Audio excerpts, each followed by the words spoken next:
calls to examine Boris Johnson's in Richard Sharp's BBC appointment. Boris Johnson's role in the appointment of Richard Sharp as BBC chairman should be examined, the former Commissioner for Public Appointments has said.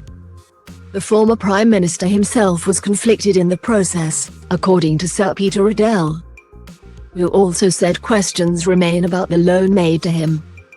Mr. Johnson recommended Mr. Sharp for the influential job after Mr. Sharp informed him he would be telling the Cabinet Secretary about his friend Sam Blythe's offer to help the then Prime Minister with his financial troubles.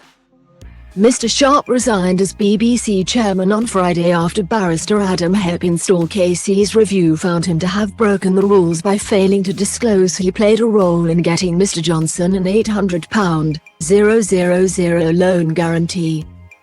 Sir Peter, who was the commissioner when Mr. Sharp took on the BBC role, said Mr. Johnson's role hasn't really been discussed enough because it was outside the remit of the inquiry. Mr. Johnson, himself was conflicted. Should he have recused himself from the appointment given he knew about Richard Sharp helping him out on this loan, he told BBC Radio 4's World at One programme.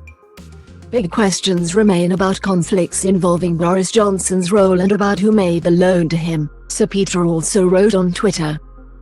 Mr. Heppenstall's report found the former Tory donor twice breached the code governing public appointments, risking the perception he was not independent from the then Prime Minister.